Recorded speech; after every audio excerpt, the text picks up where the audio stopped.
Ya,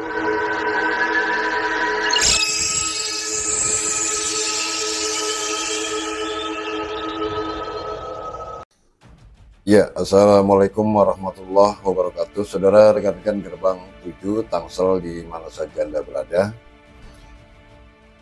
Selamat berjumpa kembali dengan channel ini.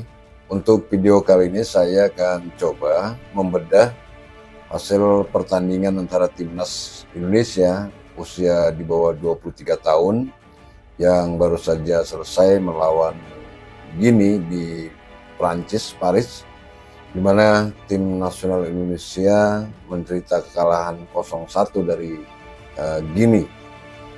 Dan ini suatu yang kita tidak harapkan tentunya, di mana memang tim nasional Indonesia kita sedang mengejar suatu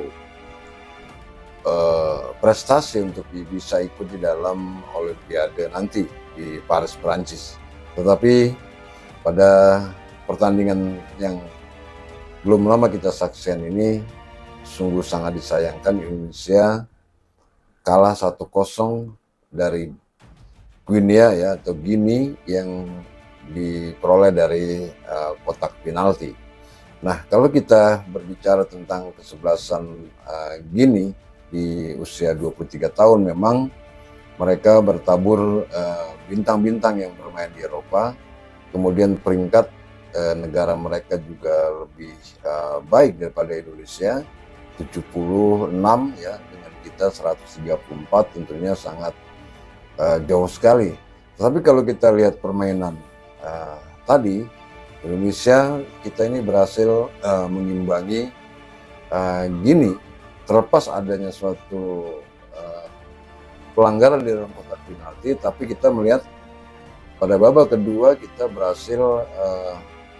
justru berhasil menekan pasukan Gini yang kemudian ya mungkin karena memang Indonesia kita tidak boleh kali ya untuk bermain di Olimpiade, sehingga bila mana Indonesia bertanding ada saja sesuatu drama-drama yang kita lihat, terutama wasit ya.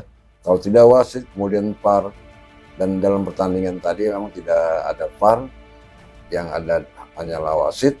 Kita melihat bahwa disinilah memang kita tidak diinginkan untuk main di Olimpiade, di mana banyak sekali pelanggaran-pelanggaran yang dilakukan cukup keras oleh pemain Gini.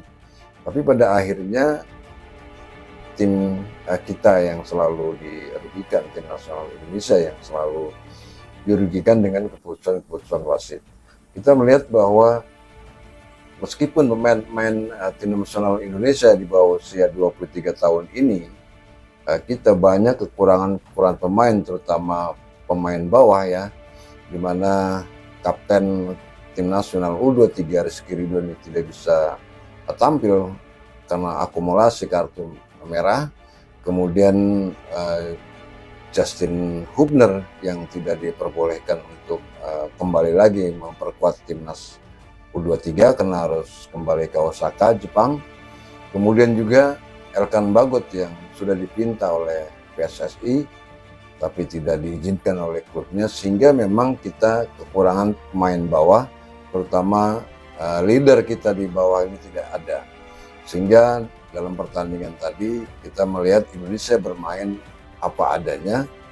Cuma ada di situ adalah Nathan Choaon, kemudian juga ada Ipar Jenner ya, dan Rafael Struijk, yang kelihatannya mereka sudah payah sekali karena memang kita ini habis turun di satu turnamen yang cukup padat, jadi wajar mereka kelelahan ya, karena baru beristirahat seminggu langsung melakukan pertandingan lagi.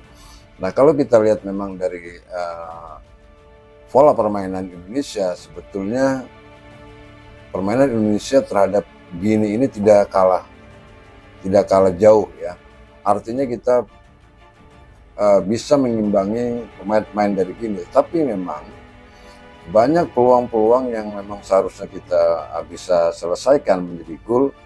Ya seperti itulah pemain-pemain kita karena sudah terlalu kelelahan dan sebagainya, sehingga kita tidak bisa memanfaatkan gol atau situasi-situasi yang memang dengan susah payah kita cari untuk dapat memasuki kotak penalti lawan, tetapi pada saat kita masuk ke dalam kotak penalti lawan, disitulah banyak pemain-pemain kita yang tidak fokus, kemudian terjatuh, melakukan tendangan yang tidak terarah dan sebagainya. Dan ini merupakan pelajaran atau catatan yang harus kita koreksi nanti pada saat nanti kita mengikuti kualifikasi Piala Dunia di Gelora Bung Karno melawan Irak dan Filipina. Dan tentunya impian dari masyarakat Indonesia untuk timnas U23 ini bisa bermain di Olimpiade ini sudah berakhir ya, karena kita kalah dan otomatis kita akan segera pulang dari Paris, Perancis. Namun demikian kita berharap ya agar PSSI kemudian pelatih Sintayong ini dapat menggembleng lagi pemain-pemain kita ini agar nanti bermain di kualifikasi Piala Dunia hampir sebagian besar pemainnya yang di bawah usia 23 tahun. Ditambah lagi dengan pemain-pemain naturalisasi yang lain seperti Martin Paes, kemudian Tom Haye. Di situ juga ada Jay Ises, ada Ratnan Koratmangun yang akan tampil membantu para pemain-pemain muda yang ditarik kepada tim nasional. Nah, dalam pertandingan tadi kita melihat banyak keputusan-keputusan wasit yang menurut kita merugikan dari pihak timnas Indonesia, sehingga Sintayong sendiri beberapa kali melakukan protes yang memprotes yang seharusnya tidak terjadi tendangan penalti yang pertama, kemudian Sintayong diberikan kartu kuning oleh wasit dari Prancis, dan di babak kedua juga yang dilakukan oleh Bagas Kava kalau nggak salah ya, atau siapa ya pemain bawah yang kemudian nekel dari pemain Gini ini yang kemudian juga dihadiahi penalti. Untung saja itu tidak terjadi gol, tetapi momen-momen itulah yang kemudian menuai banyak protes dari manajer dari Timnas Indonesia U23 terutama Sintayong, yang kemudian sampai Sintayong ini diberikan kartu merah oleh wasit untuk meninggalkan lapangan pertandingan karena memprotes terlalu keras mungkin.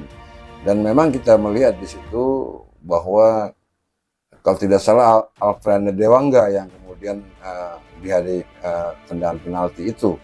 Memang sebetulnya kalau kita lihat dari tayangan ulang, Alfredo Dewangga ini mengenai bola dulu, kemudian baru mengenai pemain Gini ini yang kemudian sengaja untuk menjatuhkan diri dalam kotak penalti. Nah ini mungkin karena tidak ada VAR, kemudian wasit dari belakang kemudian melihat ini suatu pelanggaran dan langsung menunjuk kotak penalti yang seharusnya kalau kita teliti lagi itu tidak penalti, karena memang Alfredo Dewangga ini mengenai bola dulu, kemudian baru lawan yang berusaha mencoba menjatuhkan diri dalam kotak penalti. Untungnya tendangan dari pemain Gini ini membentur tiang gawang dan tidak menjadi suatu gol, sehingga kita terhindar dari kekalahan 2-0. Namun demikian memang kita lihat dari segi permainan Indonesia sekarang ini sudah mulai baik ya, sudah mulai meningkat dan kita bisa mengimbangi mereka, kemudian juga bahkan kita bisa mengurung mereka ya, bisa mengurung mereka. Sayang saja memang tidak ada gol yang tercipta dari timnas Indonesia. Kalau memangnya ada gol, mungkin akan ada perpanjangan waktu, kemudian juga akan ada adu penalti, bisa terjadi demikian. Tapi memang ya nasi sudah menjadi bubur ya. Banyak kemarin di video saya yang terdahulu juga saya mereaksi dari video yang diambil atau di podcast oleh Antonius Jomabala, yang kemudian di situ mereka menjelaskan kalau untuk melawan pemain-pemain Afrika itu harus dilakukan pressing. Jangan sampai banyak terjadi free kick di daerah luar atau di dalam kotak penalti, karena ini sangat berbahaya sekali. Dan ini terjadi, ya, ini terjadi dan akibatnya kita menderita kekalahan 1-0. Meskipun menurut kita pelanggaran pertama yang dilakukan oleh Witan Sulaiman itu ini diving, ya, karena memang tidak tersentuh apapun sehingga mereka kemudian terjatuh di dalam kotak penalti dan wasit dari belakang yang mungkin tidak jelas kemudian menunjuk kotak penalti dan akhirnya kita kebobolan 1-0. Nah, inilah pemain kita yang terlalu jujur ya. Kita terlalu jujur, kita terlalu apa adanya sehingga kita tidak bisa mengambil momen-momen penting di dalam kotak penalti lawan. Sehingga apa yang kita lakukan dalam kotak penalti lawan terjatuh, kemudian ya sudah terjatuh saja. Jadi tidak ada keuntungan-keuntungan yang dapat kita ambil dari keputusan-keputusan wasit.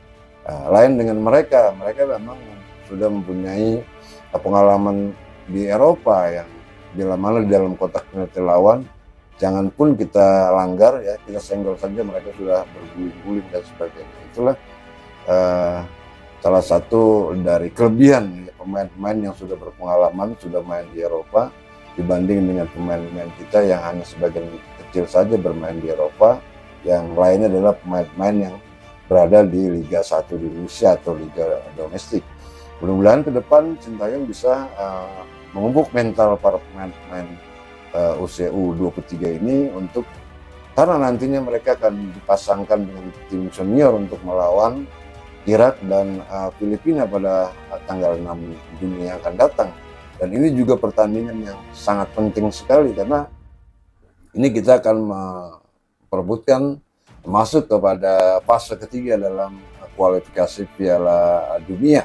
Kita harus memenangkan pertandingan antara Irak dan Filipina ya, atau tidak kita seri dengan Irak dan menang dengan Filipina, dan itu kita bisa masuk ke fase ketiga dan tentunya kita akan bisa mengukir sejarah bahwa Indonesia bisa masuk ke fase yang sangat baik di fase ketiga dalam kualifikasi Piala Dunia. Jadi menurut saya memang ini perlu kita berikan semangat kepada anak-anak muda kita, terutama pemain-pemain yang baru saja melesaikan pertandingan di Paris. Ya kita lupakan, 4 tahun lagi kita akan coba lagi ya. 4 tahun lagi kita akan coba lagi untuk mengikuti kualifikasi Piala Asia yang pada ujungnya nanti akan berakhir kepada Olimpiade. Kita belum terkubur mimpi kita untuk mengikuti Olimpiade karena memang masih banyak waktu lagi, dan mudah-mudahan anak-anak kita yang sekarang ini diasuh oleh Indra Sapri, pemain-pemain yang usia 20 tahun ini bisa mengikuti jejak kakak-kakaknya yang saat ini bermain di usia di bawah 23 tahun. Mudah-mudahan saja ini bisa dibina oleh Sintayong sampai dengan tahun 2027 yang akan datang. Ya, kita pengen melihat tim nasional Indonesia bisa bermain di Olimpiade, kemudian bisa bermain di Piala Dunia. Jadi itu saja yang dapat saya sampaikan, hanya saran bagi semua para pemain timnas Indonesia U23 maupun timnas senior, mulailah kita memperbaiki diri, kemudian apa yang harus kita lakukan. Kita sudah banyak melihat permainan-permainan dari Irak, ya kita sudah pernah menghadapi Irak, kemudian kita sudah pernah menghadapi Filipina. Ya, kita harus bisa meredam mereka di Gelora Bung Karno pada tanggal 6 Juni yang akan datang, agar kita bisa masuk ke fase ketiga kualifikasi Piala Dunia. Itu saja, barangkali ada pendapat lain silakan Anda tulis di kolom komentar di bawah ini. Terima kasih, dan jangan lupa Anda tolong subscribe channel Gerbang 7 ini agar kami bisa memberikan informasi-informasi yang baik ke depannya dan untuk kemajuan channel ini juga. Terima kasih. Wassalamualaikum warahmatullahi wabarakatuh.